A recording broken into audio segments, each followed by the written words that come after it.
So hello everyone, welcome to Delta academy. मेरा नाम है रंजन और स्टार्ट करते हैं यूनिवर्सिटी की पाठशाला। तो यूनिवर्सिटी की पाठशाला में मॉड्यूल नंबर 2 जो है वो हो चुका है स्टार्ट। आप जानते ही हैं कि मॉड्यूल 2 के पिछले 2 वीडियोस जो हैं आप देख भी चुके होंगे आई गेस। लेकिन अगर नहीं देखे हैं तो प्रीवियस वीडियो देखने के लिए ऊपर आई बटन पर आप क्लिक कर लीजिए। स्टार्ट करते हैं आज की क्लास, और बड़ी इंपॉर्टेंट क्लास है क्योंकि इसमें आज हम लोग मैथमेटिकल रिप्रेजेंटेशन ऑफ एसी देखेंगे। तो पिछली क्लास में हम लोगों ने रिप्रेजेंटेशन ऑफ एसी को स्टार्ट किया था, और रिप्रेजेंटेशन के अंदर मैंने आपको वैरायटी ऑफ रिप्रेजेंटेशन जो है बेसिकली 3 फॉर्म्स में बताया हुआ था कि भाई रिप्रेजेंटेशन जो है वो ग्राफिकल फॉर्म में भी होता है, मैग्नीट्यूड के फॉर्म में होता है और मैथमेटिकल फॉर्म में होता है। ठीक, तो ग्राफिकल और मैग्नीट्यूड पिछले वीडियो में पढ़ चुके हैं। आज के वीडियो में डिटेल्ड फॉर्म में आपको बताऊंगा मैथमेटिकल रिप्रेजेंटेशन ऑफ एसी के बारे में। तो स्टार्ट करते हैं, चलिए इस पॉइंट से। तो ये जो टॉपिक है इसको पढ़ने से पहले अगर हो सके तो आपके पास कैलकुलेटर्स अगर होंगे तो उसको रेडी कर लीजिएगा। थोड़ा सा आपको मैं कैलसी ऑपरेशन बताऊंगा। यहाँ पर ये जो कैलकुलेटर है मेरे हाथ में, ये FX 991 ES का कैलसी है। हो सकता है आपके पास MS वर्जन कैलसी हो, 991 MS हो सकता है, या ES प्लस भी हो सकता है। तो दोनों अलग अलग वैरायटी के सब कैलकुलेटर्स, आपके पास जो भी कैलसी होगा आप उसको फॉलो कर सकते हैं। ठीक है, मेरे पास ये वाला कैलकुलेटर है तो मैं ये कैलसी एटलीस्ट जिन बच्चों के पास होगा उनके लिए वो ऑपरेशंस में बता दूंगा कि आप यही जो मैथमेटिकल एक्सप्रेशंस है इसको कैलकुलेटर्स में कैसे परफॉर्म कर सकते हैं। ठीक है, शॉर्ट में आपको मैं बताऊंगा। आगे चल के ग्रेजुअली हम लोग कैलकुलेटर्स के ऑपरेशन के ऊपर भी वीडियोस जो है वो देखेंगे। ठीक है, चलिए स्टार्ट करते हैं। तो मैथमेटिकल रिप्रेजेंटेशन ऑफ एसी, और हाँ, आज का कंटेंट क्या क्या है, इसमें क्या क्या पढ़ने वाले हैं हम लोग। तो forms of representation in mathematical expression, कि मैथमेटिकली क्वांटिटी को कितने तरीके से रिप्रेजेंट करते हैं वो देखेंगे सबसे पहले। सेकंड पॉइंट पर देखेंगे फेजर अलजेब्रा, और लास्ट पॉइंट पर देखेंगे फेजर कन्वर्जन। ये दोनों ही प्रैक्टिस वाले मेथड्स हैं। पहला वाला ही है जिसके अंदर डिटेल में आप पढ़ेंगे। बाकी के जो 2 फॉर्म्स है ये सीधे कैलकुलेटिव पार्ट है। तो आज कैलकुलेशन वाला पार्ट आपको सीखना है बढ़िया तरीके से। इसका क्या सिग्निफिकेंस है इस टॉपिक का, क्या इसके ऊपर डायरेक्टली क्वेश्चन दिखेगा क्या? आपके यूनिवर्सिटी एग्जाम में डायरेक्ट क्वेश्चन नहीं दिखेगा इसका। ठीक है, बहुत कम चांसेस है कि आपको एक्सप्रेशन जो है वो डायरेक्टली पूछ ले कि मैथमेटिकल फॉर्म में बताओ कि पोलार फॉर्म किसको बोलते हैं, रेक्टेंगुलर किसको बोलते हैं। बहुत कम चांस है, ना के बराबर चांसेस है। ठीक, तो फिर क्यों पढ़ रहे हैं इसको, इसका काम क्या है? क्योंकि इसके बिना जितना भी न्यूमेरिकल क्वेश्चन आप बनाएंगे वो बना ही नहीं पाएंगे। अगर आपको ये अलजेब्रिक ऑपरेशंस का कन्वर्जन नहीं पता है या बेसिक्स नहीं पता है तो उसके लिए पढ़ रहे हैं। और न्यूमेरिकल क्वेश्चन आपके एग्जामिनेशन में आएगा ही आएगा, that is also for sure. ठीक है, तो हमको एकदम इस हिसाब से पढ़ना है और इसी के अकॉर्डिंग हमको रेडी रहना है। तो इसलिए मैं आपको इसमें आज कोई यूनिवर्सिटी क्वेश्चंस नहीं दिखाऊंगा, क्योंकि यूनिवर्सिटी क्वेश्चन डेडिकेटेडली इस टॉपिक का नहीं आता है। लेकिन इस टॉपिक के ऊपर बेस करके बाकी सारा कुछ बनता है, जितना न्यूमेरिकल है वो इसी टॉपिक के ऊपर बेस होकर बनेगा। ठीक है, तो इसलिए इसको पढ़ने के समय बिल्कुल ध्यान से मत से पढ़िएगा। तो इस टॉपिक को हम लोग यहाँ से करते हैं स्टार्ट। सबसे पहले तो हेडिंग डाल लेते हैं। तो the topic is mathematical mathematical representation mathematical representation of AC. Mathematical representation of AC, alternating currents या ऑल्टरनेटिंग क्वांटिटीज जो होती हैं बेसिकली, इनको मैथमेटिकली कैसे रिप्रेजेंट करते हैं, और हर जो रिप्रेजेंटेशन है उसका एक दूसरे से क्या कनेक्शन हो सकता है, कैसे कन्वर्जन हो सकता है, वो भी इसी के अंदर देखेंगे हम लोग। ठीक है, चलिए। तो मैथमेटिकली ऑल्टरनेटिंग क्वांटिटीज को बेसिकली हम लोग 3 तरीके से रिप्रेजेंट करते हैं। कौन कौन से 3 तरीके हैं भाई? सबसे पहला होता है rectangular form. First one is known as the rectangular form. ठीक है, रेक्टेंगुलर फॉर्म ऑफ रिप्रेजेंटेशन कैसा होता है? देखिए, रेक्टेंगुलर फॉर्म ऑफ रिप्रेजेंटेशन जो होता है ना, इसमें आप ऑल्टरनेटिंग क्वांटिटीज को, जैसे आपने कॉम्प्लेक्स नंबर पढ़ा होगा, तो कॉम्प्लेक्स नंबर में हम लोग किस फॉर्म में रिप्रेजेंट करते हैं? तो कॉम्प्लेक्स नंबर में आप देखते होंगे रियल पार्ट और इमेजिनरी पार्ट के फॉर्म में रिप्रेजेंटेशन होता है ना। रियल पार्ट और इमेजिनरी पार्ट के फॉर्म में हम लोग चीज़ों को शो करते हैं। यहाँ पर भी कुछ कुछ ऐसा ही है, रेक्टेंगुलर फॉर्म में भी ऐसे ही है, बस यहाँ पे रियल पार्ट की जगह कॉन्स्टेंट पोर्शन हो जाता है ऑल्टरनेटिंग क्वांटिटीज का, और इमेजिनरी पार्ट की जगह पे फ्लक्चुएटिंग पार्ट बोलते हैं हम इसको। ठीक, तो मतलब ऑल्टरनेटिंग क्वांटिटीज को मैं शॉर्ट में लिखवा देता हूँ आपको, बहुत डिटेल नोट्स बनाने की इसमें नीड नहीं है। तो आप ऑल्टरनेटिंग क्वांटिटीज को किस फॉर्म में रिप्रेजेंट करते हो? कांस्टेंट पार्ट या कांस्टेंट कंपोनेंट बोला जाता है इसको, constant component and fluctuating fluctuating component. ठीक है, तो constant component and fluctuating component के फॉर्म में आप ऑल्टरनेटिंग क्वांटिटीज को रेक्टेंगुलर फॉर्म में रिप्रेजेंट करते हैं। तो अब ये दोनों कंपोनेंट्स को कैसे शो किया जाता है? तो they are also given as a plus minus J b. अगर x कोई क्वांटिटी है तो इसको हम a plus minus J b के फॉर्म में शो करेंगे in the rectangular form of representation. ये स्टैंडर्ड होता है। अब इस स्टैंडर्ड को ध्यान से समझिएगा, क्योंकि अगर ये कंसेप्ट आप समझे तब आगे चल के आप देखे होंगे कई बार न्यूमेरिकल्स में आपको डेटा ऐसा दिया रहता है। ओके, डेटा में ऐसा लिखा रहता है z is equals to 2 + 3j ohm. Compare कर लीजिए दोनों को, आपको दिखाई देगा कि ये डेटा रेक्टेंगुलर फॉर्म में दिया हुआ है। या कई बार आप देखेंगे कि ऐसा दिया रहता है आपको क्वेश्चन में 30 at an angle -35 degree ohms, ऐसा लिखा रहता है। तो कई बार आपके माइंड में आता होगा कि ये ऐसा क्यों लिखा हुआ है, इसको नॉर्मली 30 भी तो लिख सकता था, या नॉर्मली इसको 2 + 3 5 करके कुछ लिख देता। बट ये वैसा है नहीं जैसा दिख रहा है। ये एक अलग रिप्रेजेंटेशन है और सारी की सारी चीज़ें फेजर फॉर्म में रिप्रेजेंटेड है। मतलब ये कोई भी डेटा इसमें से आप जो भी चीज़ देख रहे हैं इसका अल्जेब्रिक सम नहीं हो सकता है। ये डिफरेंस समझिएगा। तो सबसे पहले एक होता है बेसिक सम, जहाँ पे हमको सिर्फ सम करना रहता है, साइन से कोई लेना देना नहीं होता है। कि अगर एक जगह 2 लिखा हुआ है और दूसरी जगह -3 लिखा है तो भी उसका रिजल्टेंट आप 5 ही बताओगे। वो बेसिक सम होता है। फिर होता है अल्जेब्रिक सम। अल्जेब्रिक सम जो होता है उसमें 2 लिखा हुआ है और -3 लिखा है, दोनों का सम करना है तो उसका रिजल्टेंट कितना आएगा? तो 2 - 3 करेंगे -1 आएगा उसका रिजल्टेंट। ठीक है, that is the algebraic sum. Algebraic sum के अंदर आपको साइन कन्वेंशन भी कंसिडर करना होता है कि क्या है। ऐसा नहीं है कि सम करना है तो सीधे सम कर दिए उनके साइंस को या उनके डायरेक्शंस को इग्नोर करते हुए। तो that is the algebraic sum. अब उससे एक लेवल और आगे आप आ चुके हैं और यहाँ पे हम बात कर रहे हैं अबाउट द फेजर सम या फेजर अल्जेब्रिक ऑपरेशंस। तो ये जो कुछ आप पढ़ रहे हैं ये बेसिकली फेजर कैलकुलेशंस के अंदर आता है, जिसको कि आप नॉर्मली फिजिक्स में वेक्टर कैलकुलेशन बोलते हो। ठीक है, तो ये वेक्टर के फॉर्म में सारी चीजें आप सॉल्व कर रहे हो। तो इसीलिए डायरेक्टली आप इसका 2 + 3 5 नहीं बोल सकते हो यहाँ पे, क्योंकि ये फेजर या वेक्टर फॉर्म में है, इनका फेज एंगल ही अलग अलग है, ये डिफरेंट डिफरेंट फेजेस पर है, ये एक ही फेज पर नहीं है। तो उस कंडीशन में आप उसका सम नहीं कर सकते हो। ठीक है, तो अगर जैसे इसको बेसिक लाइफ के एग्जांपल से अगर मैं रिलेट करूं तो मैं आपको बोलूंगा कि बताओ 1 लीटर दूध और 1 किलोग्राम टमाटर का टोटल वजन चलो बता दो।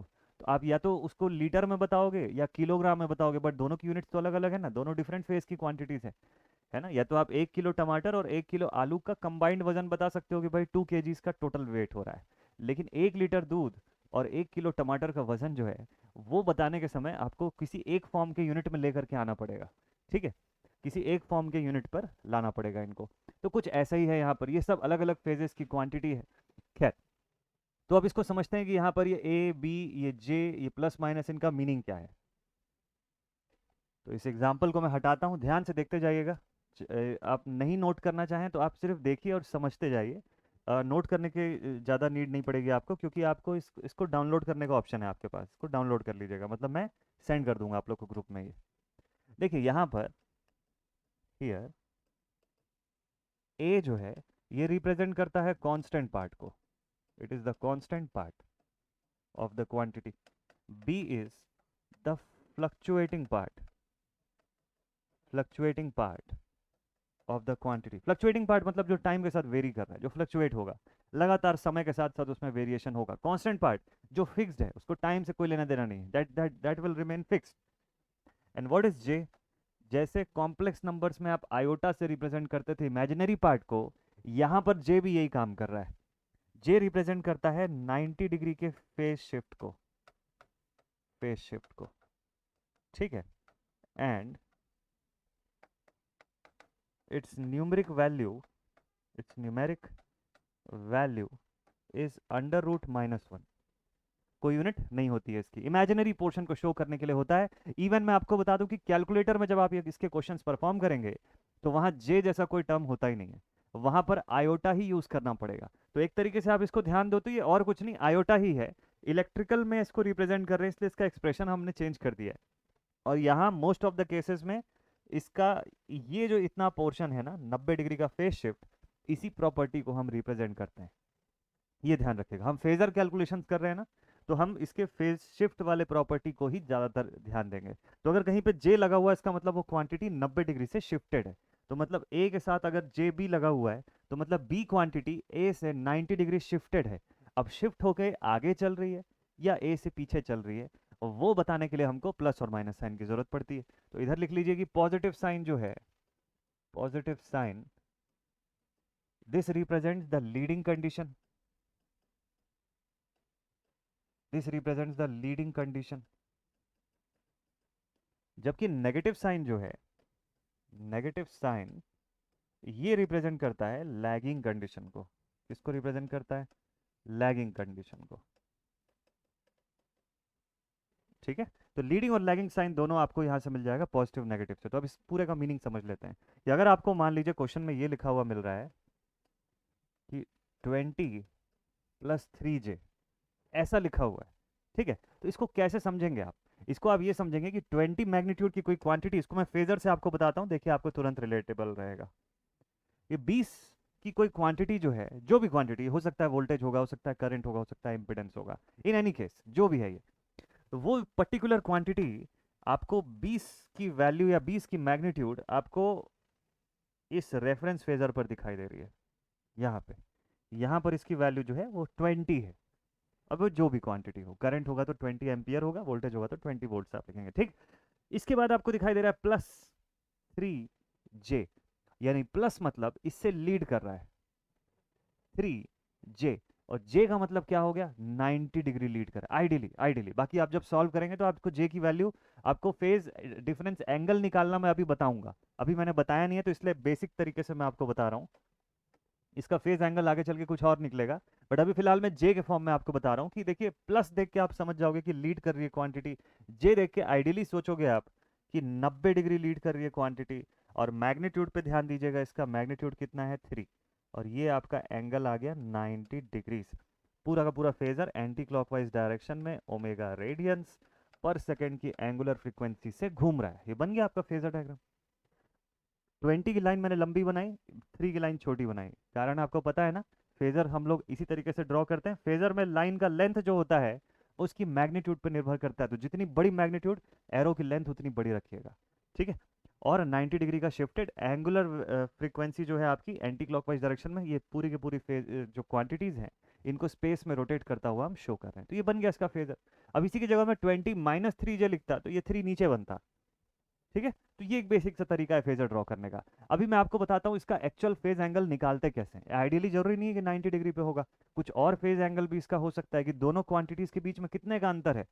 तो फेज एंगल निकालने का तरीका मैं आपको लिखवा देता हूँ। Phase angle is given as, phase angle is given as phi is equals to tan inverse b by a, tan inverse b by a। अब जहां पर ध्यान रखिएगा कि b और a क्या क्या क्वांटिटीज है आपकी। ठीक है, b आपका फ्लक्चुएटिंग पार्ट है, divided by a is your constant part. ठीक, तो इससे अब आप सिंप्लीफाई कर लीजिए। चलिए इसी का मैं असली एंगल आपको निकाल के बताता हूँ कि अब कितना आएगा ये। तो here the phi will be equal to tan inverse, बताइए b क्या था यहाँ पे? b वॉज 3 और a कितना था? 20 था। कैलकुलेटर में पुट कर दीजिए जरा। चलिए मैं भी कैलसी निकालता हूँ, आप भी अपने कैलसी में पुट करिएगा। मोबाइल से मत सीखिएगा आप इस चीज़ों को, मैं मोबाइल से कर रहा हूँ क्योंकि मेरे कैलसी की बैटरी डाउन है, बहुत पुरानी हो गई वो कैलसी, तो वो चलती नहीं है अब। बट ठीक है, रिप्रेजेंटेशन के लिए वो कैलसी काम आ जाती है। कैलकुलेशन मैं बेसिकली फ़ोन में ही कर लेता हूँ। So let me do tan inverse 3/20, tan inverse 3/20। ठीक है, देखिए यहाँ से फाई की वैल्यू आ गई मेरे पास कितनी? 8.530 डिग्री। ठीक, तो देखिए जे जो है, इस जे ने मुझे फ्लक्चुएशन तो बता दिया कि आइडियली 90 डिग्री, लेकिन प्रैक्टिकली जब मैं इसको सॉल्व करूंगा तो मुझे क्या पता चला कि ये जो 3 है ये इस 20 से कितना डिग्री आगे चल रहा है? 8 डिग्री आगे चल रहा है। तो असलियत में जो ग्राफ बनेगी वो ऐसी बनेगी, इसकी यहाँ पे रियलिटी में जो इसकी ग्राफ बननी चाहिए वो ऐसी बननी चाहिए। ऐसा मैं शो करूंगा यहाँ पर 3, और ये जितना भी डिग्री मैंने कैलकुलेट किया उसको यहाँ पर पुट कर दूंगा। ठीक है, तो इस तरीके से आपको समझना होता है। न्यूमेरिकल में जब सॉल्व करेंगे तो ऐसे ही आपको सॉल्व करना रहेगा, बहुत बढ़िया से आपका आंसर आ जाएगा। ठीक है, चलिए ये तो खैर एक एग्जाम्पल था, इसको मैं हटा देता हूँ, और जो मेन जो फॉर्मूला है उसको आप नोट कर लीजिए। This is the main formula for this, इसको नोटेड रखिएगा, बहुत इंपॉर्टेंट है। ठीक है, फेज एंगल जब भी दो क्वांटिटीज के बीच का फाइंड करना होगा फेजर फॉर्म में, जब रेक्टेंगुलर फॉर्म में क्वांटिटीज गिवन होगी, इस तरीके से आप सॉल्व करेंगे। चलिए ये पहला एक्सप्रेशन हो गया रेक्टेंगुलर फॉर्म का। Now let us move on to the next expression. दूसरा एक्सप्रेशन क्या होता है? So expression number 2, second expression पे आते हैं हम लोग। ये है trigonometric form of representation. Trigonometric form of representation कि ऑल्टरनेटिंग क्वांटिटीज को ट्रिग्नोमेट्रिक आइडेंटिटी के रूप में कैसे दिखाया जा सकता है। चलिए इसको भी समझते हैं। अगर मान लीजिए कोई क्वांटिटी हमारे पास x की क्वांटिटी है, देखिए यहां पर जो बेस है इसको शो करने का वो क्या है, तो आई कैन राइट कि quantities, here the quantities are expressed, here the quantities are expressed in the form of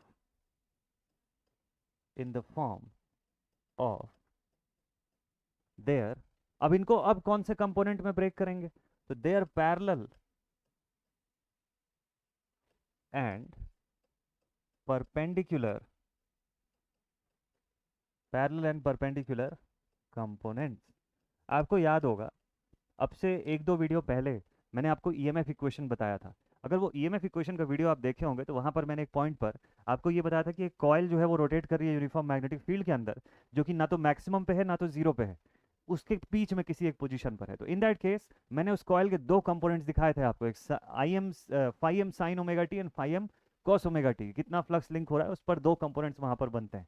तो वही थे पैरेलल एंड परपेंडिकुलर कंपोनेंट। यहाँ पर भी वही होता है जिसको ट्रिग्नोमेट्रिक आइडेंटिटी के हिसाब से हम शो करते हैं, जहाँ पे साइन का कंपोनेंट जो होता है वो उसके परपेंडिकुलर कंपोनेंट को शो करता है, जबकि कॉस का कंपोनेंट जो है वो उस पर्टिकुलर डेटा के, उस पर्टिकुलर क्वांटिटी के किसको शो करेगा, उसके पैरेलल कंपोनेंट को शो करेगा। ठीक, तो इस तरीके से जब हम लिखते हैं किसी क्वांटिटी के बारे में तो वो एक्सप्रेशन हमारा ऐसा होता है। देखिए वो एक्सप्रेशन आता है, अगर x कोई डेटा है तो हम लिखेंगे a cos phi plus minus J B sine phi, a cos phi plus minus J B sine phi. ये एक्सप्रेशन बनता है in the trigonometric form. Normally देखा जाए तो ट्रिग्नोमेट्रिक फॉर्म की जरूरत दो जगह पड़ती है। सबसे पहला जब आप डेरिवेशन करते हैं किसी चीज़ का, जब डिराइव करके उसको एक्सप्रेस करना होता है तब, और दूसरा जब आप फेजर का कन्वर्जन करते हैं एक फॉर्म से दूसरे फॉर्म में, कि जैसे मान लीजिए आपको पोलार फॉर्म में डेटा दिया हुआ है और पोलार से आपको रेक्टेंगुलर फॉर्म में बनाना है, तब आप इस आइडेंटिटी का यूज़ करते हैं। अदर देन दैट बहुत ज़्यादा इसका इस्तेमाल नहीं होता है। ठीक है, डेरिवेशन पर्पजेस जो है या थियोरिटिकल जो पर्पज है उसमें ज़्यादा दिखेगा आपको ये एक्सप्रेशन। क्या इसमें phi is equals to tan inverse b by a करने की जरूरत है? बिल्कुल भी नहीं है। फाई की वैल्यू जब नॉन होगी तभी आप कॉस और साइन की आइडेंटिटी इसके अंदर पुट कर पाएंगे, तो यहाँ ऐसा कोई नीड नहीं है। तो इसका मतलब अब यहाँ से सीधे हम तीसरे पार्ट पर जा सकते हैं, बिल्कुल चल सकते हैं। तीसरा फॉर्म जो है, तीसरा और आखिरी मैथमेटिकल फॉर्म जो होता है, this is the polar form of representation. This is known as the polar form of representation. अब पोलार फॉर्म ऑफ रिप्रेजेंटेशन क्या होता है, आप इससे भी एकदम परिचित होंगे बिल्कुल। पोलार फॉर्म ऑफ रिप्रेजेंटेशन जो होता है, इसी की मैं बात कर रहा था, जहां पर लिखा होता है z एट एन एंगल, कोई एक वैल्यू एंगल समथिंग, एंगल में कुछ भी डिग्रीज में ऐसा दिया रहता है, जो मैं अभी आपको एग्जांपल दे रहा था ना, कि मान लो लिखा है z 30 at an angle 35 degree. ऐसे एग्जाम्पल्स जो आपको दिखाई देते हैं ये बेसिकली पोलार फॉर्म में रहते हैं। मतलब यहाँ पर क्वांटिटीज को उनकी मैग्नीट्यूड के साथ साथ फेज एंगल्स के फॉर्म में डायरेक्टली एक्सप्रेस कर देते हैं। तो यहाँ पर कौन सी दो चीजें रहती है, यहाँ पर आप लिखेंगे the quantities are expressed in terms of, ये सभी के सभी जो हम लोग पढ़ रहे हैं ना, ये सब फेजर फॉर्म है रिप्रेजेंटेशन के, फेजर का तरीका है, वेक्टर फॉर्म में रिप्रेजेंट कर रहे हो आप। तो the quantities are expressed in terms of their magnitudes, in terms of their magnitudes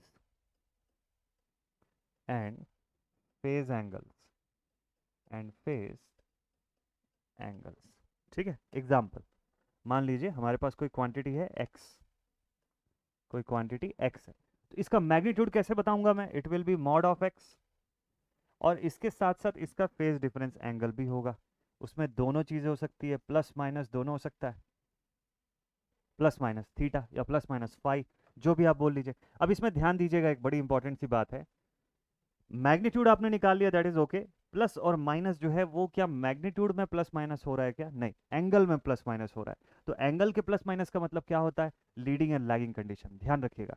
जैसे -35 डिग्री लिखा हुआ है तो इसका ये मतलब नहीं है कि माइनस इसकी मैग्नीट्यूड की तरफ आ जाएगा। वो एंगल पे माइनस है, मतलब एंगल पे वो लैगिंग कंडीशन पे है, तब वो माइनस साइन यूज कर रहा है। तो प्लस और माइनस का साइन जो मैंने आपको बताया जस्ट इसके पिछले एग्जांपल में, उसको आप एग्जैक्टली फॉलो करिएगा, ठीक है? तो ये एक्सप्रेशन रहता है आपके पास। जैसे कि आपके पास अगर मान लीजिए कोई डेटा है, ऐसा लिखा हुआ है कि z is equals to 30 at an angle -35 degrees, और दूसरा z2 जो है वो लिखा हुआ है 5 एट एन एंगल 30 डिग्रीज। ऐसी दो क्वांटिटीज है, आपको बोलता है z1 प्लस z2 की वैल्यू बताओ कितना आ रहा है, ठीक है? अगर सपोज कर लीजिए आपको बोल दिया कि now add both both of them, answer कितना आएगा?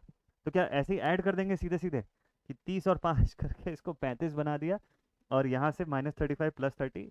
नहीं कर सकते। पता है क्यों? कारण आपको मैं बताता हूँ, ऐसे नहीं कर सकते हैं। इनको डायरेक्टली कभी भी ऐड या सब्ट्रैक्ट नहीं कर सकते हैं। अभी जस्ट मैंने थोड़ी देर पहले आपको बताया था, क्योंकि ये क्वांटिटीज अलजेब्रिक एडिशन या अलजेब्रिक सब्ट्रैक्शन में आ ही नहीं सकती। They are the phasor quantities, ये तो अलग अलग फेज की क्वांटिटी है, इसको कैसे ऐड सब्ट्रैक्ट कर लोगे आप ऐसे? देखिए, एक क्वांटिटी जो है वो आपको यहाँ पर दिखाई दे रही है इस जगह पे, ठीक है? ये नीचे वाली क्वांटिटी जिस पे लिखा हुआ है 5 और एंगल है इसका 30 डिग्री, अपने रेफरेंस से 30 डिग्री ऊपर है क्वांटिटी, ठीक? दूसरी वाली क्वांटिटी जो है वो कहाँ पर दिख रही है आपको? वो -35 डिग्री पर दिखाई दे रही है, यहाँ। ये देखिए, ये यहाँ पर लिखा हुआ है 35 डिग्री और डेटा है 30 का, है ना? इम्पिडेंस है तो ऑब्वियसली ओम्स होगा, 30 ओम्स, ये 5 ओम्स। तो इन दोनों क्वांटिटीज के बीच में ऐसा फेज डिफरेंस है, तो इसका रिजल्टेंट क्या कहाँ पर होगा बताइए? इनका रिजल्टेंट कैसे निकलेगा? तो भाई इनका रिजल्टेंट निकालने के लिए आपको क्या करना पड़ेगा? यहाँ पर कोई रूल अप्लाई करना पड़ेगा। कौन सा रूल अप्लाई करना पड़ेगा? जैसे कि एक रूल का नाम है parallelogram law of vector addition. Parallelogram law of vector addition, ये देखिए, लाइक दिस। तो इनका रिजल्टेंट जो है वो यहाँ कहीं पे ट्रेस होगा। मैं आपको शो कर देता हूँ इसको प्रॉपर। तो आपको ये छोटे छोटे बेसिक्स जो है ना, एसी में जब भी आप ऐसा फेजर फॉर्म पढ़ते हो, तो ये बेसिक्स आपको अच्छे से क्लियर होना जरूरी है। ये बेसिक्स अगर नहीं पता होगा तो गलती हो जाएगी। This will be the resultant, ये इनका होगा जो भी z इक्विवेलेंट इस पॉइंट पर आपको मिलेगा, ठीक है? तो ऐसे फेजर फॉर्म का कैलकुलेशन ऐसे होता है, इसको डायरेक्टली 30 + 5 नहीं कर सकते आप। यहाँ पे अलग अलग फेज, सेम फेज में होते तो कर भी देते एक बार। तो ऐसे आपको सिंप्लीफाई करना रहेगा, और यही सारी चीज़ें आज की क्लास में हम लोग देखने वाले हैं। चलिए, इन चीज़ों को, इसको मैं हटा देता हूँ, इसको हटा देता हूँ, ठीक? तो ये जो मैथमेटिकल एक्सप्रेशन है इसको बोलते हैं polar form of representation. Calculator में भी आपके सारे के सारे ऑपरेशंस होते हैं। कैलसी के ऊपर एक सेपरेट वीडियो आपके लिए आएगा जिसमें कैलकुलेटर में ये सारा ऑपरेशंस कैसे पुट करना है, कैसे परफॉर्म करना है। आज थोड़ा सा मैं बेसिक बता दूंगा, बाकी सेपरेट वीडियो में पूरा का पूरा वही वही कैलसी का ही ऑपरेशन जो है वो डिटेल्ड में डिस्कस रहेगा, ठीक है? चलिए, तो यहाँ तक हम लोग पहुँच गए फेजर या मैथमेटिकल एक्सप्रेशन के पोलार फॉर्म तक। इसमें भी थीटा निकालने के लिए आपको कोई एक्स्ट्रा एफर्ट करने की जरूरत नहीं, क्योंकि थीटा पहले से नोन होगा, और अगर नहीं पता है तो tan इनवर्स बी बाई ये आपके पास है, उससे आप कैलकुलेट कर सकते हैं। आगे चल के आपको और मेथड्स बताऊंगा जिससे कि क्वेश्चंस में थीटा जो है या फेज डिफरेंस एंगल जो है वो आप निकाल पाएंगे। चलिए, तो हम लोग जो है इसको कंप्लीट कर लिए। अब हम लोग आते हैं, इसी के साथ आपका रिप्रेजेंटेशन ऑफ एसी कंप्लीट होता है। रिप्रेजेंटेशन पार्ट आपने कंप्लीट कर लिया पूरी तरह से, जिसमें आपने क्या क्या सीखा? जो पहला पॉइंट है that was graphical representation, second was the magnitude form, and third was the mathematical form जो आज पढ़ा आपने, ठीक? अब इसके बाद देखिए, नेक्स्ट इंपॉर्टेंट थिंग जो होता है जिससे एग्जाम में जिससे आपको मदद मिलेगी, that is the phasor algebra. Phasor algebra, ठीक? फेजर अलजेब्रिक ऑपरेशंस क्यों सीखना ज़रूरी है? तो जैसा मैं अभी तक आपको बता रहा था कि ये सब अलजेब्रिक फॉर्म में तो हो नहीं रहे सॉल्व, है ना? अलजेब्रिक एडिशन सब्ट्रैक्शन तो है नहीं, ये सब तो फेजर फॉर्म है। तो फेजर फॉर्म अगर हो रहा है तो आपको ऐड, सब्ट्रैक्ट, मल्टीप्लाई, डिवाइड, ये सब कुछ करने की जरूरत पड़ेगी। यही 4 बेसिक ऑपरेशंस होते हैं ना, ये चारों की जरूरत पड़ेगी आपको फेजर फॉर्म में, है ना? चारों की जरूरत फेजर फॉर्म में पड़ेगी। तो कैसे परफॉर्म करेंगे? तो इसके लिए मैं आपको 4 बेसिक ऑपरेशंस बताता हूँ। सबसे फर्स्ट थिंग होता है एडिशन। सेकंड जो होता है, दिस इज सब्ट्रैक्शन। फिर थर्ड फोर्थ लिखेंगे इसके बाद थोड़ी देर में। फिलहाल इन दोनों को समझते हैं कि एडिशन और सब्ट्रैक्शन ये दो ऑपरेशंस कैसे परफॉर्म होते हैं। ठीक है, addition and the second one is subtraction, ये कैसे परफॉर्म होते हैं। देखिए इनको परफॉर्म करने का सबसे आइडियल तरीका ये होता है कि for both the types of operations आपकी क्वांटिटीज का एक्सप्रेशन जो है वो रेक्टेंगुलर फॉर्म में होना जरूरी है। मैनुअली करने का भी तरीका बताऊंगा, कैलकुलेटर से भी बताऊंगा। अगर कैलकुलेटर से परफॉर्म कर रहे हैं तो किसी भी फॉर्म में होगा, चल जाएगा। पोलार में भी होगा तो भी ऐड सब्ट्रैक्ट कर लोगे आप, कोई दिक्कत नहीं है, क्योंकि कैलसी के अंदर प्रोग्राम्ड है वैसा। आप डेटा पोलार में भी एंटर करोगे तो वो बाहर आपको रेक्टेंगुलर में आंसर दे सकता है। ठीक है, लेकिन जब मैनुअली सॉल्व कर रहे हो तो आपके पास एक तरीका होना चाहिए, और वो कैलसी क्या ऑपरेशन कर रहा है वो मैं आपको अभी बता दूंगा, वो तुरंत आप समझ जाएंगे कि उसके अंदर कैसे ऑपरेशन हो रहा है।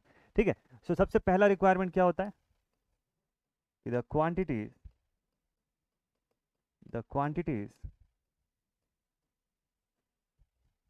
should be in rectangular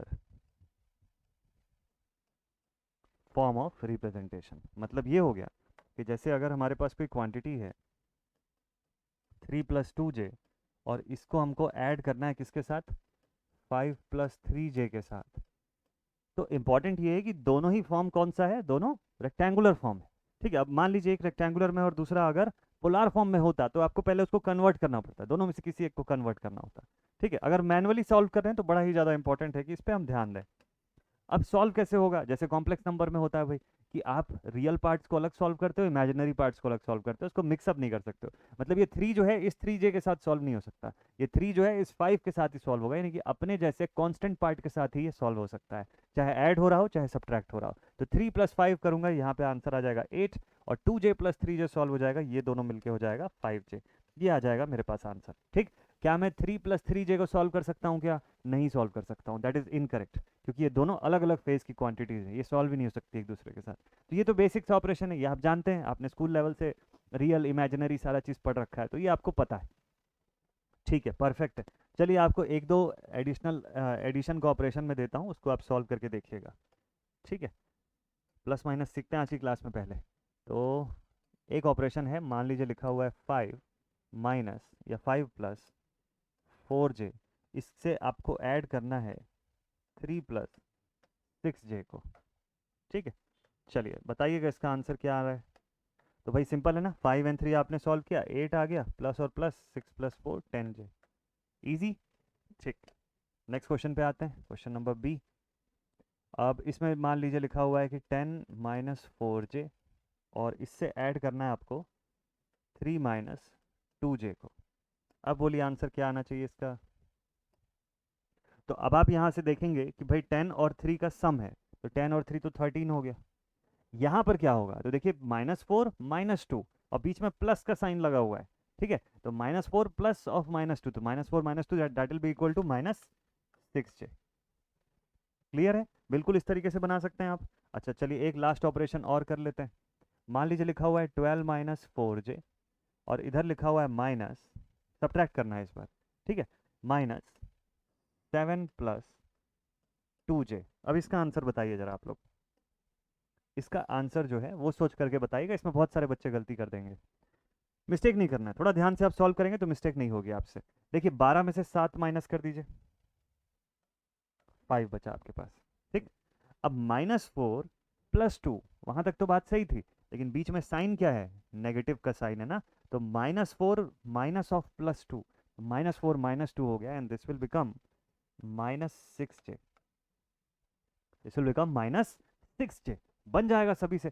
ये अलग अलग कुछ कुछ बेसिक ऑपरेशंस थे आपके लिए एग्जाम्पल के तौर पे, ये सब आपके लिए एज अ एग्जाम्पल मैंने रखे कि एडिशन कर रहे हो सब्ट्रैक्शन कर रहे हो तो आपको ये एग्जाम्पल्स बेसिकली आने चाहिए बनाने। ये मैनुअली बना ले रहे हैं क्या, अगर मैनुअली बना ले रहे हैं तो अगला स्टेप क्या है आपके लिए, अब नेक्स्ट स्टेप है कि आप इसी चीज़ को कैलकुलेटर में करिए, सेम चीज़ को। एग्जामिनेशन में स्पीड तभी आएगी जब कैलसी में कर पाओगे आप ये परफॉर्म। यूनिवर्सिटी एग्जाम में कैलसीज अलाउड हैं, और कैलसीज अगर अलाउड है तो ये सारा ऑपरेशन वो, और वैसे भी इतना सिंपल और छोटा ऑपरेशंस नहीं होगा जो ऑपरेशंस आपको परफॉर्म करने रहेंगे। वहाँ पे डेसिमल में भी डेटा हो सकता है, बड़ा डेटा हो सकता है इससे ज़्यादा, और आपको क्विकली सॉल्व करना है। एक क्वेश्चन हार्डली 10 से 15 मिनट का समय मिलेगा, एक न्यूमेरिकल क्वेश्चन, एक बड़ा न्यूमेरिकल क्वेश्चन बनाने में, तो उससे ज़्यादा टाइम नहीं रहेगा आपके पास।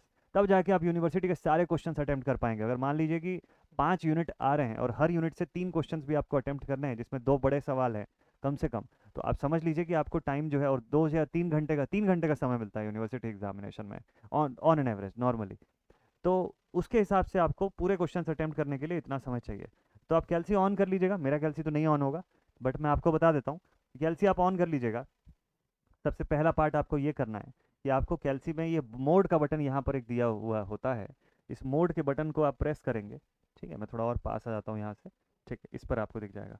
तो देखिए यहाँ पर मोड का बटन होता है, इसको आप प्रेस करेंगे तो आपका कैलसी ऑप्शंस दिखाएगा। सेकंड नंबर पे, बटन नंबर 2 पर आपको कॉम्प्लेक्स लिखा हुआ दिखेगा। ठीक है, तो वहाँ से आप इस 2 के बटन को प्रेस करिएगा, कॉम्प्लेक्स में सेट हो जाएगा। आपकी कैलसी के टॉप पर CMPLX लिखा हुआ दिखेगा, तो मतलब आपका कैलकुलेटर अब कॉम्प्लेक्स ऑपरेशंस करने के लिए रेडी हो चुका है।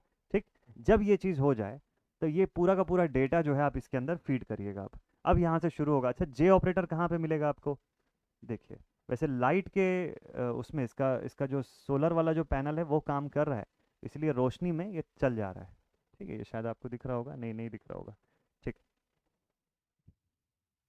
Just a minute.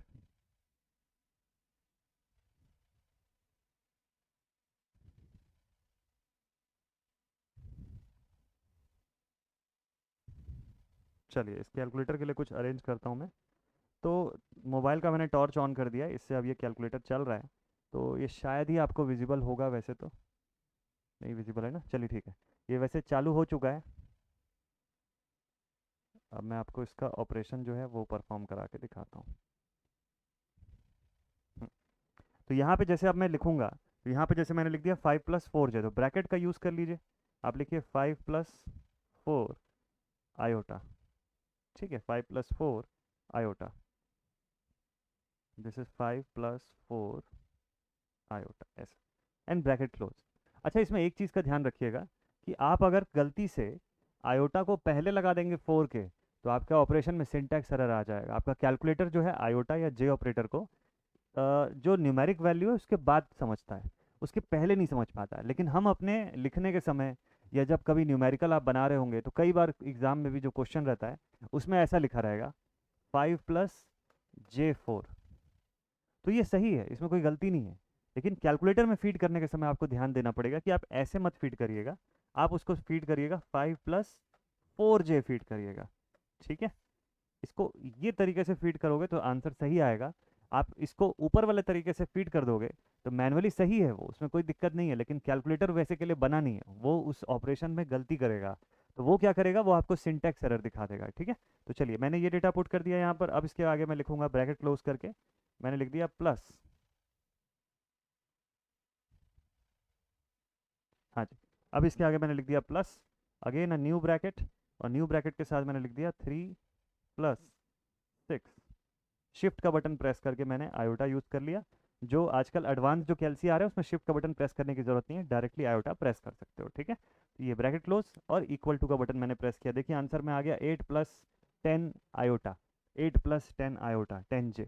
ठीक है, तो मतलब हम लोग बिल्कुल सही तरीके से परफॉर्म कर रहे हैं। सब्ट्रैक्शन वाले को भी ऐसे ही आप ये बाकी के 2 ऑपरेशंस को कैलकुलेटर में करके सीखिएगा। ठीक है, ये दोनों चीज़ करके आप रखिए। अब इसके बाद नेक्स्ट ऑपरेशन पर आपको लेकर के चलता हूँ। तो ये एग्जाम्पल्स आप लोग बनाते जरूर जाइएगा कैलकुलेटर में, क्योंकि आपको एग्जामिनेशन में मैनुअली नहीं सॉल्व करना है, इन चीज़ों को कैलसी में सॉल्व करना है। तो ये बहुत इंपॉर्टेंट है कि आपको इसका ऑपरेशन आना चाहिए। चलिए नेक्स्ट ऑपरेशन पे आते हैं। अगला ऑपरेशन होगा,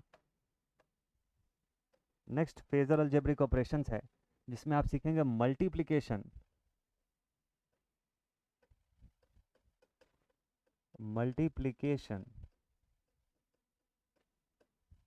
और दूसरी तरफ सीखेंगे डिवीजन। अब इनको ध्यान से समझिएगा, बस आखिरी के यही 2 एग्जाम्पल्स हैं, अगर इनको आप समझ गए अच्छे से तो फिर आपसे गलती नहीं होगी। नाउ मल्टीप्लिकेशन एंड डिवीजन ये कैसे परफॉर्म करना है? तो भाई मल्टीप्लिकेशन और डिवीजन ऑपरेशन परफॉर्म करने के लिए सबसे खास बात तो ये है कि आपका कैलकुलेटर का जो फॉर्मेट है वो क्या होना चाहिए, कैलसी जो है वो किस मोड में सेट होना चाहिए। तो कॉम्प्लेक्स मोड तो रहेगा ही, उसके अलावा जो डेटा आपके पास गिवन है वो डेटा कौन से फॉर्मेट में होना चाहिए। तो चलिए देखते हैं। ये जो डेटा होगा आपके पास, में लिखते हैं these operations are performed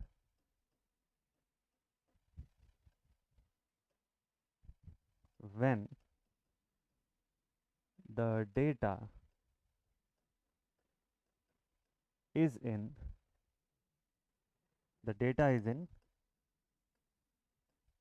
polar form. मतलब अगर आपके पास गिवन डेटा जो है वो पोलार फॉर्म में अवेलेबल है, तब ये ऑपरेशंस जो है इनको मैनुअली भी आप परफॉर्म कर सकते हैं। चलिए देखते हैं जरा पोलार फॉर्म पे होने से क्या फ़ायदा या क्या नुकसान यहाँ पर होता है। ठीक है, तो इसको परफॉर्म करने के लिए आपका डेटा जो है वो पोलार फॉर्म में होना नेसेसरी है। चलिए मान लीजिए अब पोलार फॉर्म में डेटा है। ठीक है, कुछ डेटा है हमारे पास जो पोलार फॉर्म में अवेलेबल है। अब मल्टीप्लिकेशन एंड डिवीजन करते कैसे हैं, इसका क्या रूल है छोटा छोटा सा। तो मल्टीप्लिकेशन में लिखते हैं यहाँ पर कि मैग्नीट्यूड्स आर मल्टीप्लाइड। कि भाई मैग्नीट्यूड को तो आप मल्टीप्लाई कर दोगे जिन दोनों की बात कर रहे हो, लेकिन but the phase angles are added. ठीक है, ये मल्टीप्लिकेशन का रूल है। What about the division. अब डिवीजन में भी ऐसा कोई रूल है क्या। देखिए यहाँ पे लिखेंगे हम लोग here the magnitudes are divided but the phase angles are subtracted। ठीक है, ये दोनों का डिफरेंस आपको बहुत अच्छे से पता होना चाहिए, दोनों का बेसिक ऑपरेशन कैसे हो रहा है। क्योंकि अगर ये नहीं समझेंगे आप तो आपसे बाकी चीज़ें बनाने में बड़ी डिफिकल्टी होगी। सब न्यूमेरिकल में आपको डाउट होगा कि कैसे बन रहा है, समझ नहीं आएगा। फिर यही छोटी सी चीज़ है जो बड़ी इंपॉर्टेंट है। तो मैंने बोला ना आपको, इसके ऊपर डेडिकेटेड क्वेश्चन नहीं आता एग्जाम में कि आपको सिर्फ पूछ लिया कि बताओ डिवीजन कैसे परफॉर्म होता है फेजर फॉर्म में, ऐसा नहीं पूछेगा आपको। वो अंडरस्टूड है कि आपको आता है, वो सीधे सीधे आपको क्या करेगा, न्यूमेरिकल बनवाएगा। बोलेगा सप्लाई वोल्टेज ऑफ इतना वोल्ट्स एक सर्किट को दिया जहां Z की वैल्यू 12-3J ओम्स की है, बताइए वहां करंट कितने की जा रही है, फेज एंगल बताइए, फेज डिफरेंस बताइए वोल्टेज करंट के बीच का, ऐसा सवाल पूछता है। तो उसका कैलकुलेशन का जो मेथड लगता है उसके ऊपर, वो यही होता है जो हम लोग यहाँ पर लिख रहे हैं, उसका टेक्निक जो है वो यही होता है। ठीक, अब आपको यही सारी चीज़ें मैं मैनुअली करना बताऊंगा, यही सारी चीज़ें आपको कैलसी में बताऊंगा। दोनों ऑपरेशन ध्यान से देखिएगा। तो ये दोनों पॉइंट आप लोगों ने लिख लिया क्या। अगर ये लिख लिया तो चलिए आपको मैं इसका कैलकुलेशन करवाता हूँ। तो सबसे पहले मैनुअली करिएगा सॉल्व। ठीक है, तो एक क्वेश्चन मैं आपको दे रहा हूँ। मान लीजिए एक जगह लिखा हुआ है 12 at an angle of 30 degree, इसको मल्टीप्लाई करना है आपको 5 एट एन एंगल 20 डिग्री से।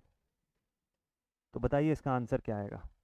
सिंपल है ना, मैंने आपको बोला कि मल्टीप्लिकेशन और डिवीजन में दोनों जगह का ऑपरेशन केवल मैग्नीट्यूड्स पे लागू होता है, एंगल्स नहीं मल्टीप्लाई डिवाइड होती हैं। ठीक है, तो एंगल्स जो होती है इनका देखेंगे पहले। तो मैग्नीट्यूड जो है इनको मल्टीप्लाई करिए, 12 5 या 60। एंगल्स का क्या होगा, फेज एंगल्स आर एडेड, तो 30 + 20 50 डिग्री आप बोलोगे आंसर। बहुत बढ़िया, परफेक्ट। क्वेश्चन नंबर 2 बनाते हैं। यहाँ पे लिखा हुआ है 100 at an angle of -30 degree, और इसके साथ लिखा हुआ है 20 at an angle of 10 degree. अब बताइए इसका आंसर क्या आएगा। इसका आंसर क्या लगता है आपको। तो भाई इसका आंसर आप बोलेंगे सर कि 100 × 20 2000। एंगल में क्या लिखूं मैं। आपने बोला कि सर मैग्नीट्यूड्स तो ठीक है मल्टीप्लाई होंगी, लेकिन फेज एंगल्स जो है आपस में ऐड हो जाने चाहिए, लेकिन एक फेज एंगल तो नेगेटिव है, इनका सम करना है। तो मतलब -30 + 10, आंसर बचेगा अपने पास -20 डिग्री। -20 डिग्री, ठीक है, इतना डिफरेंस यहाँ पे बचेगा इनको अगर आप ऐड करते हैं तो। चलिए ठीक है, तो क्या ये वाकई में सही है क्या। क्या ये दोनों वाकई में सही है, बिल्कुल करेक्ट है। इसको अभी मैं आपको कैल्सी में सॉल्व करवाऊंगा। अच्छा, तीसरा ऑपरेशन परफॉर्म करते हैं। चलिए थर्ड ऑपरेशन पे आते हैं। थर्ड ऑपरेशन डिवीजन का है। ठीक है, मैं आपको एक डेटा दे रहा हूँ 100 एट एन एंगल 20 डिग्री, इसको डिवाइड करिए by 5 at an angle 10 degree से। चलिए 10 की जगह पे 5 रख लेते हैं, 5 डिग्री से, अब ज़्यादा अच्छा है। तो अब इस पे मैंने आपको ये बोला कि जो क्वांटिटीज़ हैं ये क्या होंगी, आपस में डिवाइड होंगी, जबकि इनका फेज एंगल जो है वो सब्ट्रैक्ट होगा। सब्ट्रैक्ट में मैंने आपको ये नहीं बताया कि सब्ट्रैक्ट कौन सा किस में होगा। क्या न्यूमरेटर का एंगल माइनस डिनोमिनेटर का एंगल होता है, या denominator angle minus numerator angle होता है ना। इसी में कंफ्यूज होता है ना बहुत सारे बच्चे कि सर ये समझ नहीं है, सब्ट्रैक्ट तो हो रहा है बट कौन किस में से सब्ट्रैक्ट होगा। जरूरी थोड़ी ना है कि हमेशा न्यूमरेटर की वैल्यू बड़ी रहेगी, कभी हो सकता है कि डिनोमिनेटर का एंगल भी बड़ा हो गया। अब किसको किस में से सब्ट्रैक्ट करेंगे। बिल्कुल सिंपल है, always numerator angle minus denominator angle, यही कंडीशन आप फॉलो करिएगा। ठीक है, तो इसको कैंसिल आउट कर दिए, कितना बच गया 20 at an angle 20 minus 5, this is equal to 15 degree. अब मान लीजिए इसी के केस में कभी डिवीजन में आपको ऐसा दे रखा है, देखिए थर्ड हो गया ना, फोर्थ, मान लीजिए फोर्थ ऑपरेशन पे आते हैं। आपको अगेन डिवीजन का ऑपरेशन दिया हुआ है, division of 20 at an angle of 10 degree and divided by 5 at an angle 30 degrees, ऐसा दिया हुआ है। अब देखिए क्या हो गया यहाँ पर, अब डिनोमिनेटर का फेज एंगल बड़ा है ना as compare to the numerator angle, तो अगर हम 30 माइनस 10 कर देंगे तो आंसर गलत आएगा। हमको कैसे सॉल्व करना है पता है, हम क्या करेंगे, अभी भी 5 और 20 को सॉल्व करेंगे, 5 4 ज़ा 20, एंगल में हमको न्यूमरेटर का एंगल माइनस डिनोमिनेटर का एंगल लिखना है, मतलब 10 minus 30 this will be equal to minus 20 degrees. ऐसे सॉल्व करना सही रहेगा। सही है कि नहीं है चलो अभी कैल्सी से चेक करेंगे इसको, इसी पॉइंट को तो कैल्सी से चेक करने में मजा आएगा। ठीक है, तो ये सब छोटा छोटा फंडामेंटल है जिसको आप ध्यान देते जाइएगा। और देखिए और एक आध क्वेश्चन बनाइए इसका। मान लीजिए आपके एंगल्स नेगेटिव रहे तो, चलिए फिर से देखते हैं। डिवीजन लिखा हुआ है 30 at an angle minus 20 degree, इसको डिवाइड करना है आपको 10 at an angle minus 35 degree से। अब बोलिए इसका आंसर क्या आना चाहिए। बड़ा मस्त सा ट्रिकी सा है, इसको आप लोग खुद से सॉल्व करिए। ठीक है, फिर अभी मैं बता देता हूँ। वीडियो को पॉज कर दीजिए, खुद से सॉल्व कर लीजिए, फिर वीडियो प्ले करिएगा आगे। डिवाइड करूंगा तो यहाँ पर आंसर जो है ये आएगा 3 एट एन एंगल। अब यहाँ देखिए क्या होना चाहिए, तो मैंने आपको बोला न्यूमरेटर का एंगल माइनस डिनोमिनेटर का एंगल हर केस में करना है आपको, तो मतलब आप लिखेंगे -20 माइनस ऑफ -30, तो 35 सॉरी, माइनस ऑफ -35, ऐसे। तो ये हो जाएगा -20 प्लस 35, तो ये कितना बचेगा आपके पास +15 डिग्रीज। कितना बचेगा +15 डिग्री बचना चाहिए, तो यहाँ पे आंसर में आना चाहिए 15 डिग्री। क्या ये आंसर सही है, चलो वेरीफाई करते हैं इस चीज़ को, यही तो वेरीफाई करना है ना। तो कैल्सी उठाइए, कैल्सी में फटाफट से आप ऑपरेशन पुट करिएगा। अब मैं मोबाइल वाला कैल्सी जो है उसमें मैं ये चीज़ जल्दी जल्दी से कर देता हूँ, उस कैल्सी में अब लाइट दिखाना पड़ता है उसको। डिवीजन ऑपरेशन इसी से शुरुआत करते हैं, तो कैल्सी को सबसे पहले आपने कॉम्प्लेक्स मोड में सेट कर दिया। ठीक है, अब मैं यहाँ से सीधे फ्रैक्शन का पार्ट जो है, फ्रैक्शन का बटन जो है, देखो आपको कैल्सी में यहाँ पर मिलेगा फ्रैक्शन का बटन, इस जगह पर। ठीक है, यहाँ पर ये फ्रैक्शन वाला की जो है ये आपको दिखेगा। ठीक है, P/Q वाला फॉर्मेट। ओके, तो इसमें अब हम क्या करेंगे, यहाँ लिखेंगे कॉम्प्लेक्स में सेट है कैल्सी अपना, तो मैंने लिखा 30, शिफ्ट का बटन दबा के मैंने एंगल का बटन ले लिया। एंगल कहाँ पे दिख रहा है आपको, देखिए एंगल का बटन आपको यहाँ दिखेगा, this button is for angle. ठीक है, ये जो बटन है ना ये एंगल को रिप्रेजेंट कर रहा है, मतलब कहाँ पर है 7 से ऊपर RCL है, RCL के जस्ट ऊपर एक माइनस का साइन ऐसे डैश बना हुआ है, उसी के ऊपर देखिएगा ऐसे एंगल भी बना हुआ है उसी बटन के ऊपर। ठीक है, ये बटन है। ठीक है, तो मैंने लिख दिया यहाँ पे 30 at an angle of -20 degree. का बटन मत खोजिएगा, डिग्री लगाने की जरूरत नहीं है, एंगल के अंदर आप जो भी लिख रहे हैं वो अंडरस्टूड है कि डिग्री है। देन इसके बाद नीचे लिखेंगे आप 10, एरो के बटन से आप नीचे चले जाइएगा, आप लिखेंगे 10, अगेन शिफ्ट का बटन एंड देन -35।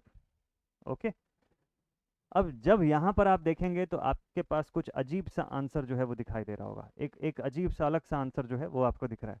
आप बोलेंगे सर एक बड़ी सी वैल्यू आ रही है 289, बहुत सारा 7, फिर 47, फिर +0.77 ऐसा करके कुछ आया है सर, ये आंसर तो नहीं आया जो आप बता रहे हैं।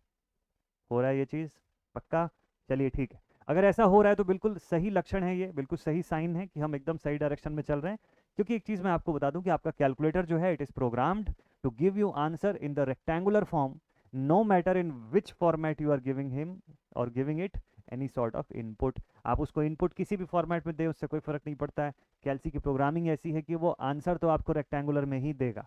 इस प्रोग्रामिंग को बदला जा सकता है, इसको चेंज कर सकते हो, इसका ऑप्शन होता है आपके पास। कैसे ऑप्शन होता है मैं बता देता हूँ। आप यहाँ से शिफ्ट का बटन प्रेस करिए, कैल्सी ऑन है आपका, शिफ्ट का बटन प्रेस करिए, फिर मोड सेटअप का बटन जो है उसको प्रेस कर दीजिए।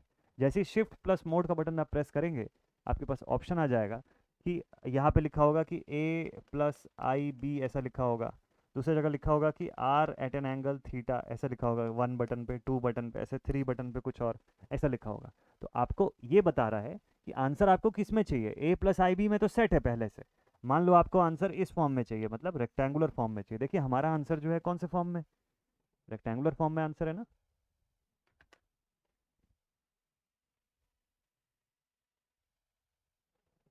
ठीक है यहाँ तक। तो इस पॉइंट पे हमको ये समझ में आ गया कि आपको कैल्सी में किस फॉर्म में आंसर चाहिए, उस फॉर्म में आप उसको सेट कर दीजिएगा। ठीक है, तो आपने R at an angle theta वाले फॉर्म में सेट कर दिया सपोज कर लीजिए, तो अब आपका कैलकुलेटर डायरेक्टली ऐसा आंसर देगा। लेकिन अब उसका क्या करें, जो आंसर हमारे स्क्रीन पर आगे रखा हुआ है, ये आंसर, ये एकदम लंबी सी वैल्यू का जो आंसर है ये, जिसमें प्लस माइनस कुछ लिखा हुआ है, इसको अगर आप ध्यान से देखेंगे तो थोड़ा सा इसको और आगे तक लेकर के जाइए, तो आखिरी में आपको आयोटा दिखाई देगा। मतलब ये जो आंसर आया है ये रेक्टेंगुलर फॉर्म में आंसर आया है जो आपकी कैल्सी ने दिया हुआ है। ठीक है, तो घबराने की कोई बात नहीं है, आपको बस इसको कन्वर्ट करना है into which form, into the polar form. आपको इसको पोलर फॉर्म में बदलना है। कैसे बदलेंगे, तो उसका तरीका मैं बताता हूँ। आंसर आपकी स्क्रीन में अगर दिख रहा है, अभी भी आपकी स्क्रीन पर अगर यहाँ पे आंसर दिखाई दे रहा है, तो आप एक काम करिए, जितने ये जो मैं अभी बताऊंगा ये वर्क करेगा E S FX9N1 E S और ई एस प्लस वालों की कैल्सी में। ठीक है, जिनका कैल्सी एम एस वर्जन का है वो एक बार अपना ऑपरेशन चेक कर लीजिएगा, इंटरनेट पे देख लीजिएगा, उसका उसका मैनुअल मिल जाएगा, उस पर पता चल जाएगा कि ऑपरेशन कैसे परफॉर्म हो रहा है उसमें, उसमें भी ये होता है। लेकिन तो आपको करना ये है कि शिफ्ट का बटन प्रेस करना है, you have to press the button of shift. उसके बाद 2 का बटन देखिए, उसको प्रेस करिए। 2 के बटन पे लिखा होगा इसके ऊपर CMPLX कॉम्प्लेक्स लिखा हुआ है, तो 2 का बटन प्रेस करिए। फिर देखिए थर्ड नंबर पे लिखा हुआ है R at an angle theta, उसको प्रेस कर दीजिए। थर्ड का बटन, बटन नंबर 3, ये प्रेस किया। अब इक्वल टू का बटन प्रेस करिए, इक्वल टू का बटन प्रेस करिए। ठीक है, तो क्या क्या करना है, शिफ्ट 2 3 इक्वल टू। बताइए आपका आंसर क्या आ रहा है ना, ये करके आप बताइएगा कि आपका आंसर क्या आ रहा है। और ये वैल्यू आ रही है तो आप समझ जाएंगे कि ऑपरेशन में कैसे न्यूमरेटर का एंगल माइनस डिनोमिनेटर का एंगल ही परफॉर्म होता है और कुछ भी नहीं। डिवीजन ऑपरेशन में छोटा छोटा सा बेसिक का पार्ट है ये। नॉर्मली इसको इतना डिटेल में कोई पढ़ता नहीं है, लेकिन अगर नहीं पढ़ेंगे तो कंसेप्ट आगे चल के हिलेगा, आगे चल के जो है कंसेप्ट एकदम बिगड़ा हुआ हो जाएगा। तो पता तो रहेगा कि डिवीजन में एंगल जो है वो सब्ट्रैक्ट होते हैं और मैग्नीट्यूड्स डिवाइड होते हैं, लेकिन सब्ट्रैक्शन में भी कंफ्यूजन हो जाएगा कि कौन सा वाला किससे सब्ट्रैक्ट होगा। तो इस पॉइंट तक आपको क्लियर होना चाहिए, तब जाके आगे के लिए आप जिस भी एग्ज़ाम की तैयारी करना चाहते हैं, चाहे वो गेट हो, ईएससी हो, एईजेई हो, उसके लिए फाउंडेशन आपका इसी समय बनेगा। तो ये फाउंडेशन सॉलिड होना चाहिए। ठीक है, तो उधर दिक्कत नहीं होगी आपको। तो ये ऑपरेशन समझ गए आप बेसिकली। तो इस तरीके से हमको कैलकुलेटर के अंदर division and multiplication operations perform करने होते हैं। ठीक, अब आखिरी पॉइंट आज का जो लास्ट टॉपिक है वो मैं आपको बता दूं। हम एक्चुअली मल्टीपल टॉपिक्स कवर कर रहे हैं। ये सब टॉपिक्स जो है वो अलग अलग वीडियो में आते हैं नॉर्मली, मैं आपके लिए एक ही वीडियो में ये सारा कुछ बता रहा हूँ क्योंकि क्रैश कोर्स का फॉर्म है। तो मैं नहीं चाहता कि आपके लिए एकदम खूब ज़्यादा बल्क में वीडियो हो जाए उसी उसी टॉपिक के लिए। ठीक है, तो सेपरेट अलग करने का कोई मतलब नहीं है, जब फुल कोर्स में पढ़ेंगे तो ये सब सेपरेट अलग अलग टॉपिक पे आपको मैं बताऊंगा। अभी फिलहाल क्रैश कोर्स में आप पढ़ रहे हैं तो जल्दी जल्दी बैक टू बैक आपको मैं, तो इसलिए मैंने बोला ना कि टॉपिक आपका कुछ नहीं छूटेगा, बस नंबर ऑफ वीडियोस जो हैं वो कम रहेंगे, तो वो अच्छा रहेगा। Next next topic is phasor conversion. Phasor conversion, अभी अभी जस्ट आप लोगों ने अगर ये ऑपरेशन मेरे साथ परफॉर्म किया था डिवीजन का, जिसमें हमने रेक्टेंगुलर फॉर्म से पोलार में कन्वर्ट करके आंसर निकाला और 3 एट एन एंगल 15 डिग्री आपको दिखा कैल्सी में, तो इसका मतलब आप कैलकुलेटर में ये ऑपरेशन परफॉर्म करना सीख गए। कैलकुलेटर में आपने ये चीज़ कर लिया, मैनुअली कैसे करोगे, मैनुअली कैसे किया जाएगा इस चीज़ को। ठीक है, तो देखिए फेजर कन्वर्जन जो होते हैं कितने प्रकार के होते हैं, तो फेजर कन्वर्जन हमको 2 टाइप का करना होता है। सबसे पहला ऑपरेशन जो होता है that is rectangular form to, rectangular form से इसमें कन्वर्ट करते हैं, rectangular form to polar form. ठीक, और दूसरा जो ऑपरेशन रहता है सेकंड ऑपरेशन, इसमें हम लोग पोलार फॉर्म से किस में कन्वर्ट करते हैं क्वांटिटीज को, रेक्टेंगुलर फॉर्म में, से रेक्टेंगुलर फॉर्म में। ठीक, यही 2 टाइप के कन्वर्जन आपको सीखना है। ये 2 टाइप के कन्वर्जन आते हैं ना तो आप बना लेंगे सारी चीज़ें। ठीक है, ये 2 टाइप का कन्वर्जन आपको अभी सीखना है, तुरंत के तुरंत बताऊंगा, बहुत ईजी है। अच्छा, आप सोचेंगे कि सर आपने ट्रिग्नोमेट्रिक फॉर्म का कन्वर्जन क्यों नहीं लिखा यहाँ पे कि रेक्टेंगुलर से ट्रिग्नोमेट्रिक या पोलार से ट्रिग्नोमेट्रिक, तो उसमें कुछ भी नहीं करना रहता है।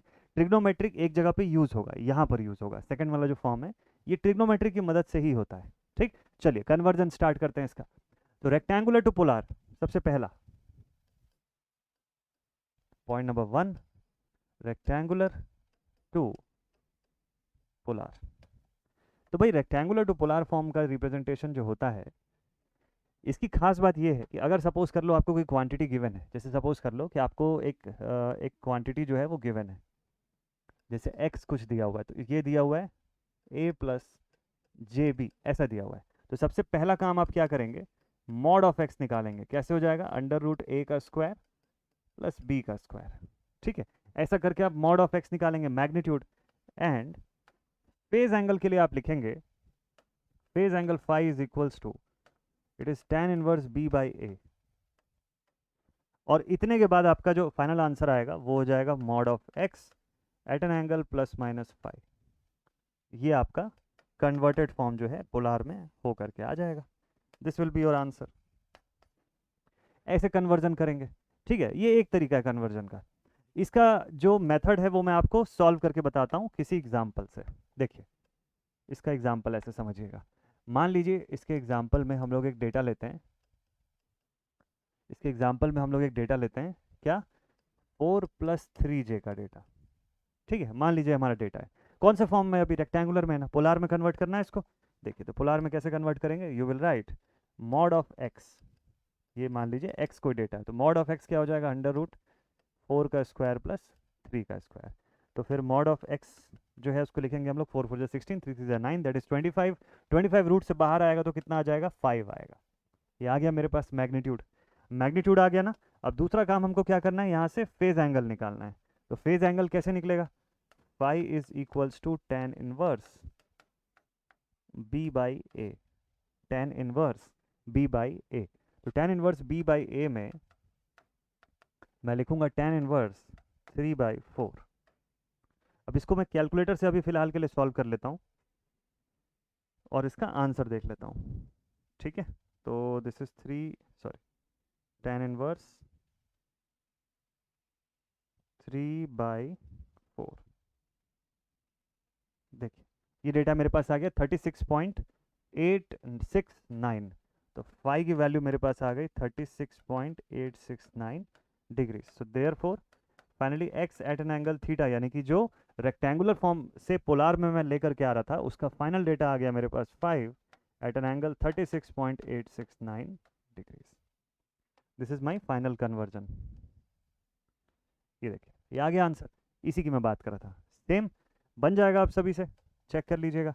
एक दो एग्जाम्पल्स इसके आप और सॉल्व करिए, है ना। एक दो एग्जाम्पल जो है मैं आपको दे देता हूँ एज अ होमवर्क, आप इसको सॉल्व करके देखिएगा।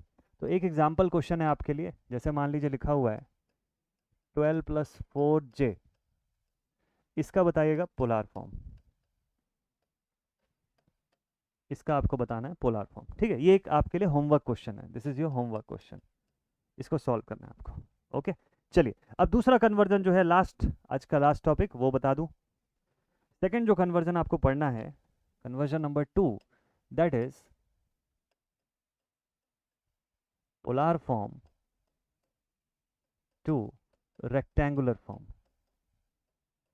पोलार से रेक्टेंगुलर फॉर्म, यहां आपको ट्रिग्नोमेट्रिक फॉर्म की थोड़ी सी मदद लेनी पड़ेगी। कैसे, देखते हैं। देखिए, मान लीजिए आपके पास कोई डेटा है पोलार फॉर्म का। ठीक, जैसे कोई डेटा है a at an angle theta plus minus theta, ऐसा कोई डेटा है आपके पास, x is equals to mod of a at an plus minus theta, ऐसा कुछ है। तो इसको सबसे पहले आप क्या करेंगे, ट्रिग्नोमेट्रिक फॉर्म में चेंज करेंगे। कैसे चेंज करेंगे, आप लिखेंगे a cos theta plus j, फिर से लिखेंगे a, वही मॉड के फॉर्म में जो वैल्यू है वो, इंटू साइन थीटा। यहाँ कोई b नहीं है हमारे पास, फॉर्मूला लिखने के समय हम लोगों ने b भी लिखा था ना, यहाँ कोई b नहीं है, एक ही कांस्टेंट के फॉर्म में दिख रहा है आपको। ये लिख करके आप सॉल्व करेंगे। ठीक है, फिर इसके अंदर जो थीटा की वैल्यूज है वो पुट करेंगे, और उसके बाद फाइनली आपका आंसर जो है वो रेक्टेंगुलर फॉर्म में कन्वर्ट होकर के आएगा कि a प्लस जे ए, और ए डैश, इसको ए डैश लिख लीजिए क्योंकि इसके साथ साइन के एंगल के साथ जब मल्टीप्लाई होगा तो ये ए डैश बन जाएगा, और इसी ए डैश को हम लोग बी के फॉर्म में रिफर करते हैं, that is the fluctuating part, या आप इसी को लिखते हैं ए प्लस जे बी, जो आपका आंसर है। ठीक है, चलिए मैं आपको इसको एक वैल्यू के साथ सॉल्व करके दिखाऊंगा तो ज़्यादा अच्छे से समझ आएगा। ध्यान से देखिएगा। मान लीजिए मेरे पास एक क्वेश्चन है जिसमें लिखा हुआ है, क्या है भाई, इसमें लिखा हुआ है मान लीजिए 5 at an angle of 60 degrees, 5 है एट एन एंगल 60 डिग्री, या 10 लिख लीजिए एट एन एंगल 60 डिग्री, आपकी मर्जी, कोई भी डेटा आप ले लीजिए। 10 एट एन एंगल 60 डिग्री है, this is the value of x. आपको इसको रेक्टेंगुलर फॉर्म में कन्वर्ट करने बोला, कहाँ से शुरुआत करेंगे? तो सबसे पहले मैंने आपको बोला ना कि इसको ट्रिग्नोमेट्रिक फॉर्म में लिखिए, ट्रिग्नोमेट्रिक फॉर्म। ठीक है, देखिए ट्रिग्नोमेट्रिक फॉर्म कैसे बनेगा इसका, यहाँ पे मैं लिखूंगा 10 cos theta plus, angle positive है ना, पहले आप प्लस लिख दीजिए, जे 10 साइन थीटा। ठीक है, 10 cos थीटा और जे 10 साइन थीटा, तो ये हो जाएगा 10 इंटू 1/2, ये सब x की वैल्यू चल रही है यहाँ पर, 10 इंटू 1/2 प्लस जे 10 इंटू साइन 60 डिग्री, तो साइन 60 डिग्री की वैल्यू कितनी हो गई, √3/2 इंटू √3/2। इसको और सॉल्व कर लेता हूँ मैं, I will get the value of x is equal to 5 plus, ये भी 5 हो गया, जे 5√3। ये मेरे क्वेश्चन का आंसर आ गया सीधे। अब आप खुद ही चेक कर लेते हैं इसको कि यहाँ पर आपका जो आंसर है वो कौन से फॉर्म में है, रेक्टेंगुलर फॉर्म में है, और हमने शुरुआत किया था कहाँ से, पोलार फॉर्म से। तो बहुत आसानी से आप इसको सिंप्लीफाई करके पोलार टू रेक्टेंगुलर ला सकते हैं, बस आपको टेक्निक पता होना चाहिए कि कहाँ पर और कैसे ट्रिग्नोमेट्रिक आइडेंटिटी का इस्तेमाल करना है। तो this was all about the conversion part. Calculator में मैंने आपको बताया कि इसको कैसे कन्वर्ट करते हैं, आप उस एग्जैक्ट सेम तरीके का इस्तेमाल करिएगा। इसका भी मैं एक होमवर्क क्वेश्चन आपके लिए छोड़े जा रहा हूँ, आप इस होमवर्क क्वेश्चन को जरूर से बनाइएगा, क्योंकि ये क्वेश्चंस वाला पार्ट है और जितना ज़्यादा सवाल बना के आप सॉल्व करेंगे उतना ज़्यादा अच्छा क्लैरिटी आएगा आपको। ठीक है, चलिए इसको सॉल्व करिएगा, एक होमवर्क क्वेश्चन है आपके लिए। यहाँ पर आपको सिंप्लीफाई करना है किसको, यहाँ पर आपको सिंप्लीफाई करना है 5 एट एन एंगल -30 डिग्रीज को। ठीक है, -30 डिग्री ये लिखा हुआ है, और क्वेश्चन में लिखा हुआ है convert it in its rectangular form, इसको कन्वर्ट करिए into its rectangular form, rectangular form में इसको कन्वर्ट करिए।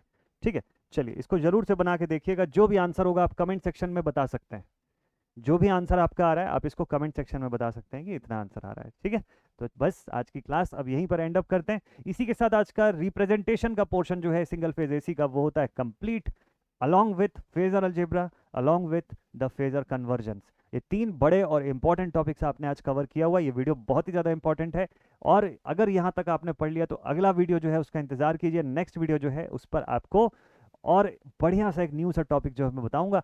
सिंगल फेज एसी के हर एक टॉपिक एक दूसरे से इंटर रिलेटेड है, तो अगर आपने सिंगल फेज एसी का यानी कि मॉड्यूल 2 का पहला लेक्चर नहीं देखा तो अब से 2 लेक्चर दूर इसका फर्स्ट लेक्चर है, वहाँ से शुरुआत कर लीजिए और फिर इसको प्रॉपरली सीक्वेंस में कवर करिएगा, मज़ा आ जाएगा आपको पढ़ने में, सारी चीज़ें आपसे बनने लग जाएगी। ठीक है, ये सब बेसिक्स है, भले इस बेस से एक डायरेक्ट क्वेश्चन ना आए, लेकिन इसी बेस के ऊपर 10 इनडायरेक्ट क्वेश्चन आपको प्रैक्टिस करने के समय मिलेंगे।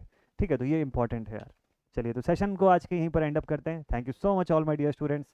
अगर आप इस वीडियो को यहाँ तक देख रहे हैं तो इतनी देर तक बने रहने के लिए और मस्त तरीके से सपोर्ट करने के लिए मिलते हैं हम सभी से नेक्स्ट सेशन में। Till then take care and keep preparing very well. Thank you so much. जय हिंद।